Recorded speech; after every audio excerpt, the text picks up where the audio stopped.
सबसे पहले तो डॉक्टर बाबा साहब भीमराव अंबेडकर जी की जयंती के मौके पे मैं नागपुर में था, महाराष्ट्र में था, और उस वक्त खबर आई कि कांग्रेस पार्टी ने मुझे दिल्ली से प्रत्याशी बनाया है। तो मैं दिल्ली की जनता का आभार व्यक्त करना चाहता हूं, उनको कोटि कोटि धन्यवाद देना चाहता हूं। मैं आभार व्यक्त करना चाहता हूं दिल्ली प्रदेश कांग्रेस कमेटी के हमारे सभी कार्यकर्ताओं का, सभी नेताओं का, सभी पूर्व विधायकों का, सांसदों का, मंत्रियों का, कि उन्होंने ये फैसला लिया है। इससे एक जो है मैसेज जाएगा देश में कि हम मजबूती से जो है लोकसभा चुनाव लड़ रहे हैं। और इसी मौके पे हम धन्यवाद देना चाहते हैं हमारे कांग्रेस पार्टी के शीर्ष नेतृत्व का कि उन्होंने मुझे योग्य समझा है। दिल्ली की जो देश की राजधानी है वहां से प्रत्याशी के तौर पे खड़ा करने का फैसला उन्होंने लिया है, उम्मीदवार बनाने का। निश्चित तौर पे जो है हम उनकी उम्मीदों पर खरा उतरने की कोशिश करेंगे।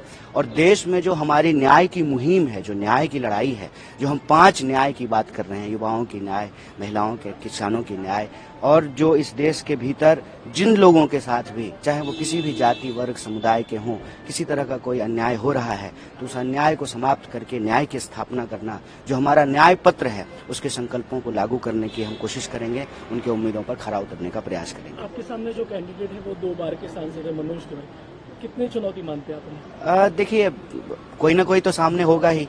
जब चुनाव हो रहा है, इट्स लाइक कि जब कोई टूर्नामेंट होता है, कोई गेम होता है तो 2 टीम होती है, तो कोई ना कोई तो सामने होता ही।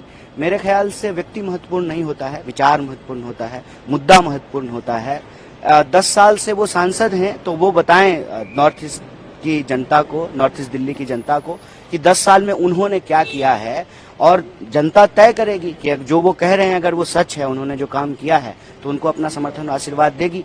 मुझे लगता है कि दिल्ली में भाजपा जो है कोई काम नहीं करती है, सिर्फ और सिर्फ जो इंडिया ब्लॉक की पार्टियां हैं उनको परेशान करना, तंग करना। जैसा कि आप जानते हैं कि दिल्ली के चुने हुए मुख्यमंत्री को बिला वजह जो है जेल में डाल दिया गया है, कई मंत्रियों को जेल में डाल दिया गया है।